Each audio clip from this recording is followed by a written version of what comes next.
Hello students. तो आज हम जो टॉपिक स्टार्ट कर रहे हैं वो है मगध राज्य का उत्कर्ष। ठीक है, इससे पहले मैंने आपको एक वीडियो में क्या बताया था कि महाजनपद बताए थे, 16 महाजनपद बताए थे। तो उसमें से सबसे शक्तिशाली महाजनपद कौन सा था? मगध महाजनपद। ठीक है, अब ये मगध राज्य का उत्कर्ष कैसे हुआ? ठीक है, कैसे इस सभी राजधानियों को मिलाकर महाजनपद में इसमें मगध में ऐड कर दिया था। ठीक है, तो वो सारी चीज़ हम विद स्टेप्स के साथ पढ़ेंगे कि किस किस ने आक्रमण किया, कैसे आक्रमण किया।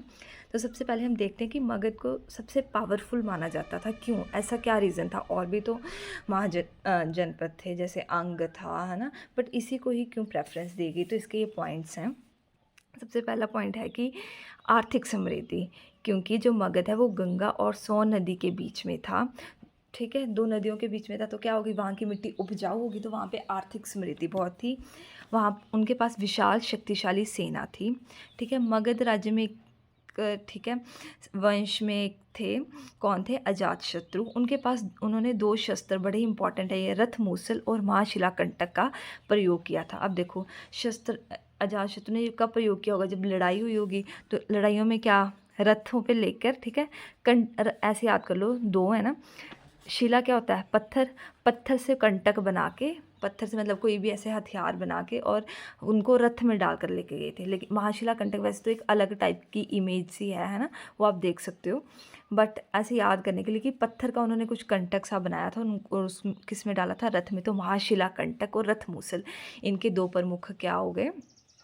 शस्त्र हो गए थे। और यहाँ पर हाथियों की बड़ी उपलब्धता थी, और यहाँ पर लोह अयस्क भंडार थे, लोहे के बहुत भंडार थे, इसलिए अलग अलग टाइप के शस्त्र बना लिए जाते थे। तो सबसे पहले हम स्टार्ट करते हैं बृहदत्त वंश से। सबसे पहला वंश यहाँ पे कौन सा था? बृहदत्त वंश। देखो, इसका ना वैसे रिटर्न में कोई हमारे इतिहास में नहीं मिलता है। कई बार हर्यक वंश से भी स्टार्ट करते हैं, बट बृहदत्त वंश का भी थोड़ा थोड़ा आता है। तो आप ये इसका थोड़ा सा याद कर लो कि इसके फाउंडर नाम से पता चला बृहदत्त। ठीक है, उसके बाद इसमें आए जरासंध, जो कि एक पराक्रमी शासक थे, और इनका अंतिम शासक कौन था? रिम्पुंजे। अंतिम शासक कैसे बना होगा? इसने विजय पाई होगी, है ना, तो रिम्पुंजे, और नाम से बृहदत्त। ठीक है, ये हो गया। और इसकी कैपिटल कौन सी थी? गिरिब्रज। कौन सी कैपिटल थी तब? गिरिब्रज। नेक्स्ट जो इम्पोर्टेंट है, वेरी वेरी इंपॉर्टेंट, हर्यक वंश से क्वेश्चंस आते हैं आपको। हर्यक वंश, ठीक है, हर्यक वंश के फाउंडर कौन है? बिंबिसार। और इसकी कैपिटल क्या है? राजगृह। मैं आपको साथ साथ में शॉर्ट ट्रिक करवाऊंगी, अलग से कोई वीडियो नहीं बनाऊंगी, ताकि आप साथ में याद हो जाए और साथ में आपको ट्रिक रिलेट हो जाए। देखो, हर्यक वंश के फाउंडर मैंने क्या बताई? बिंबिसार। और इसकी राजधानी क्या बताई? राजगृह। अब देखो, राजगृह मतलब राजा का घर। राजा ने अपने घर में क्या उपदेश दिया था? ये उपदेश दिया था, जितने भी सारे भीम है ना, उनको हरा कर दो। राजा ने घर में आदेश दिया। तो राजगृह, भीम, भीम से बिंबिसार, हरा से हर्यक वंश। तो इतनी सी लाइन से आपको ये तीनों चीज़ें याद होगी। राजा ने अपने घर में राजगृह, बिंबिसार, और कौन सा वंश है? हर्यक वंश है। ठीक है, देखो, फाउंडर कौन है इनके? बिंबिसार। ठीक है, कैपिटल क्या होगी? राजगृह। और ये कौन सा वंश है? हर्यक वंश। अब बिंबिसार जो है वो बौद्ध प्लस जैन दोनों को मानते थे। इनका उपनाम क्या था? श्रेणिक, प्रिय हाथी, सेनाग, राजवैद। Very very very important question, ये प्रीवियस ईयर क्वेश्चन है कि इनका राजवैद कौन था? तो इनका राजवैद मतलब डॉक्टर, जीवक। तो जीवन से संबंधित होते हैं ना डॉक्टर, तो जीवक। इसने किसकी सहायता की थी? इसने अवंतिका के राजा चंडप्रोत, अवंतिका के राजा की चंडप्रोत की सहायता की थी। उसको कौन सा रोग हो गया था? पांडु रोग। पांडु रोग मतलब जिसको आज हम आधुनिक नाम क्या है? पीलिया है। तो अवंतिका राजा चंडप्रोत को पांडु हो गया था, तो बिंबिसार ने अपना राजवैद भेजा था सहायता करने के लिए। ठीक है, और इसने ये फर्स्ट ऐसा राज्य था जिसने प्रशासनिक व्यवस्था यहाँ पर बनाई थी, प्रशासनिक व्यवस्था चलाई थी। ठीक है, और सबसे इम्पोर्टेंट पॉइंट ये है कि इसमें जो साम्राज्य विस्तार है, साम्राज्य विस्तार कैसे हुआ था? वैवाहिक संबंध क्या करते थे ये बिंबिसार? अगर अपने साम्राज्य का विस्तार करना चाहते हैं तो उनके जो भी राजा होते थे उनकी पुत्रियों से क्या कर लेते थे, या बहनों से विवाह कर लेते थे। तो फिर क्या होता था? विवाह करने के बाद वो उन पे अटैक नहीं करते थे, है ना, और इन्होंने क्या दहेज में ये क्या लेते थे, दहेज में इन्हें अलग अलग महाजनपद और या फिर अलग अलग टाइप के क्षेत्र इनको मिलते थे, ठीक है। और मेन है कि हर एक वंश को हत्या वंश भी कहते हैं, क्योंकि आप आगे आगे देखोगे कि इनके बेटों ने ही इनको मारकर गद्दी ली थी, ठीक है, इसलिए इसको हत्या वंश भी कहते हैं। और बिम्बिसार ने 52 ईयर्स तक जो है वो राज किया था। कितने साल तक? 52 ईयर्स तक, ठीक है। तो क्या क्या अपने इंपॉर्टेंट पॉइंट्स देखे, एक बार रिवाइज कर लो। इसके फाउंडर क्या बताए? हर एक वंश है, बिम्बिसार, राजगृह, जैन और बौद्ध धर्म, और इनका उपनाम श्रेणिक, प्रिय हाथी सेनाग, इनके उसका नाम राजवैद्य का नाम क्या था? जीवक, जिसने कि अवंती के राजा चंद्रप्रोत को रोग से बचाया था। और कौन सा रोग हो गया था उनको? पांडु रोग हो गया था 52 ईयर्स तक। अब हम देखेंगे इनके वैवाहिक संबंध। इन्होंने 3 विवाह किए थे। कौन कौन से? लिच्छवी नरेश चेटक की बहन चेलना के साथ, तो इनकी पत्नी का क्या नाम हो गया? चेलना, ये इनकी प्रिय पत्नी थी, ठीक है। उसके बाद कौशल नरेश प्रसंजित की बहन महाकौशला से विवाह, और मुद्र राजकुमारी क्षेमा से विवाह, ठीक है। चेलना, महाकौशला और क्षेमा, ये इनकी 3 पत्नियां हो गई, ठीक है। उसके बाद अंग के राजा बृहदत्त को हराकर इन्होंने मगध में मिला लिया था। तो किसने अंग के राजा को हराया था? तो बिम्बिसार ने। बिम्बिसार ने क्या किया? अंग के राजा बृहदत्त को हराकर मगध में मिला लिया था, ठीक है। उसके बाद बिम्बिसार का ही पुत्र था अजातशत्रु। अजातशत्रु ने क्या किया? अपने पिता की मौत कर दी थी। उसके बाद राजगद्दी पर ये बैठा। इन्होंने 32 ईयर्स तक शासन किया। इनका उपनाम क्या था? कुणिक। और इनके दोनों के देखो सेम सेम नाम ही है ना, उपनाम, श्रेणिक बिम्बिसार का, और इनका क्या है? कुणिक। इनके शस्त्र मैंने आपको पहले ही बताया, रथ मूसल और महाशिला कंटक, ये आपको ट्रिक से याद हो गए होंगे। और मैंने जब आपको बौद्ध धर्म करवाया था तो उसमें बताया था जो हमारी फर्स्ट बौद्ध संगीति है वो कहाँ हुई है? राजगृह में। किसके शासनकाल में? अजातशत्रु। इनके लिए भी मैंने आपको ट्रिक बताई थी, ये देखो, राजगृह, अजातशत्रु, और इसके अध्यक्ष कौन थे? महाकश्यप। सेकंड भी आएगी आगे, ये भी रिवाइज कर लो एक बार। विशाली, और किसके शासनकाल में हुई थी? कालाशोक के शासनकाल में, ठीक है। तो पहली बौद्ध संगीति जो है राजगृह अजातशत्रु के टाइम है ना। और इन्होंने किससे विवाह किया था? प्रसेनजित की पुत्री वजीरा से, ठीक है। इन्होंने लिच्छवी गणराज्य की राजधानी विशाली को जीतकर अपने साम्राज्य में मिलाया था। लिच्छवी गणराज्य की राजधानी कौन सी? विशाली, उसको अपने साम्राज्य में। इसने किसको मिलाया था? मगध अंग को। इसने किसको अपने राज्य में मिलाया? विशाली को, ठीक है। ये आपने अजातशत्रु के बारे में सिर्फ इतना सा ही देखना है। उसके बाद अजातशत्रु का ही बेटा था उदयन। उदयन ने अजातशत्रु की मृत्यु कर दी शुराघोम के। उसके बाद उदयन ने किसकी स्थापना की थी? Important, very very important question, कि उदयन ने पाटलिपुत्र की पटना की स्थापना किसने की है? उदयन ने। फिर इसने इसको मगध की राजधानी बना दिया था। किसको? पाटलिपुत्र को। पहले कौन सी थी? राजगृह थी, ठीक है। फिर उसके बाद इसने उदयन ने पाटलिपुत्र की स्थापना की। तो ये भी क्वेश्चन आ सकता है कि पाटलिपुत्र को सबसे पहले जो है किसने मगध की राजधानी बनाया था? तो उदयन ने, ठीक है। और ये गंगा और सोन नदी के बीच है पाटलिपुत्र। उदयन के ही 3 बेटे थे, अनिरुद्ध, मुंडक और नागदेशक। तो उदयन ने पहले ही बोल रखा था, भाई अगर किसी को गद्दी चाहिए तो वो मेरी हत्या ना करे, मुझे आकर बोल दे, मैं खुद से उसको अपनी गद्दी दे दूंगा। तो नागदेशक को फिर उसका अंतिम शासक बना दिया गया था। तो यहाँ से आपका जो है वो हर एक वंश है वो कंप्लीट हो रहा है। तो देखो इसमें कौन कौन थे हर एक वंश में? सबसे पहला बिम्बिसार, अजातशत्रु, उदयन और नागदेशक, ठीक है। अब बिम्बिसार तो आपको याद हो गया कि पहला है ना, भीम हरे करदोर राजगृह की राजधानी होगी। फिर उदयन से आप ये याद रखो कि इसने पाटलिपुत्र बनाया था जो कि पटना है ना।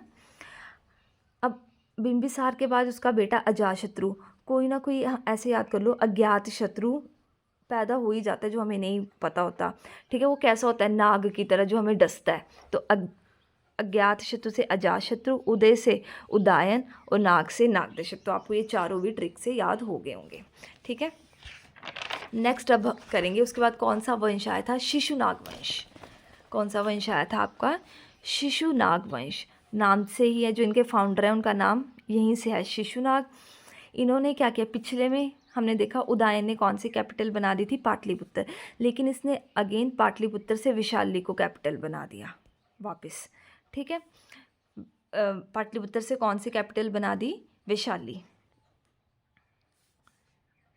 और उसके बाद शिशुनाग के बाद कौन आया, कालाशोक, उसका उपनाम क्या है, काकवर्ण।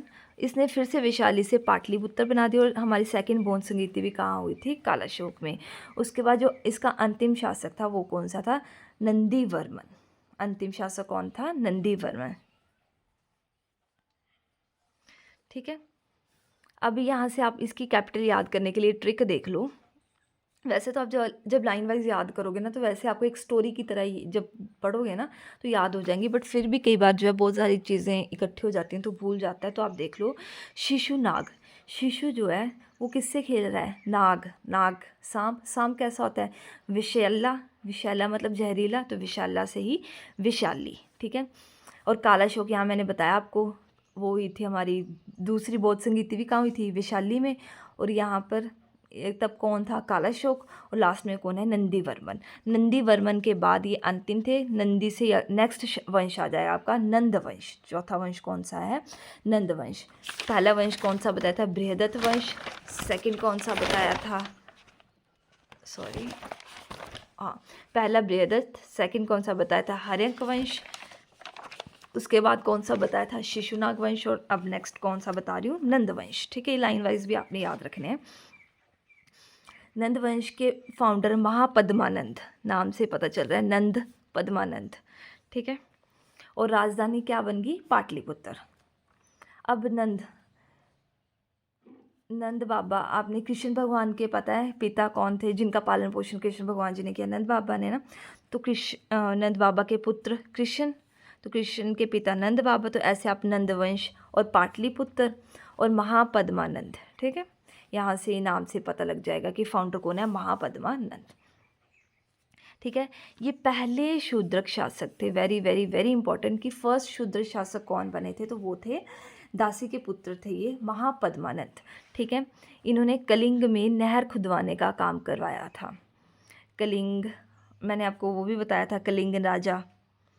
ये सारी मैंने आपको चीज़ें ट्रिक से करवाई हैं। अगर आप नाम ये सुनोगे ना तो आपको वो चीज़ें ट्रिक भी दिमाग में आ जाएगी कि वेल में कौन गिर गया था, हाथी। तो कलिंग राजा खारवेल ने, ये कब कहाँ करवाया था मैंने, जब मैंने आपको अभिलेख, ये भी आ सकता है कि हाथी गुम्फा अभिलेख किस राजा से संबंधित है, तो वो कलिंग नरेश खारवेल से। ठीक है, तो कलिंग में नहर खुदवाने का काम किसने करवाया था, महापद्मानंद ने। ठीक है, अब इसमें ये इंपॉर्टेंट पॉइंट आता है, उपाधि। तीनों उपाधियाँ बड़ी इंपॉर्टेंट है कि महापद्मानंद को और अन्य कौन से नामों से जाना जाता है, तो इकराट, भार्गव, सर्वशांतरक तक। इकराट, अब थोड़ी थोड़ी ट्रिक बता देती हूँ इनके लिए, छोटी जितनी मैं बना सकती हूँ, मैंने मोस्टली वो बनाई हैं। ठीक है, इकराट, अब शूद्रक थे तो देखो क्या होता था, पहले भेदभाव होता था ब्राह्मण क्षत्रिय वैश्य शूद्र 4 जातियों में, है ना। तो इन्होंने क्या किया था, ये जब बने थे तो इन्होंने सभी को एक समान वो दिया था, एक समान सभी के लिए उपाधियाँ दी थी, है ना। सभी जगह एक समान, और सभी इतने भाग्यवान थे कि सभी को बराबर रखा गया। ठीक है, तो एक समान से इकराट, सभी इतने भाग्यवान थे तो भार्गव, हर जगह सर्वक्षंत्रांतक, सभी जगह पे सभी को एक बराबर, सर्वक्षंत्रांतक, इकराट और भार्गव, ये तीनों इनके ही उपाधियां हैं। ठीक है, उसके बाद महापद्मानंद से घनानंद आए हैं जो कि अंतिम शासक हैं। ठीक है, ये जैन धर्म से रिलेटेड थे। ये सिकंदर के समय के, जब सिकंदर के आक्रमण के समय ही इनका शासक था, किसका शासक था, घनानंद का, मतलब सिकंदर के समकालीन कौन थे, घनानंद। ठीक है, उसके बाद हम मौर्य साम्राज्य जो है वो नेक्स्ट वीडियो में पढ़ेंगे। इतना आप एक बार रिवाइज कर लो और लर्न कर लेना साथ साथ में। ठीक है, 2 वीडियोस में या 2 या 3 में ये कवर हो जाएगा।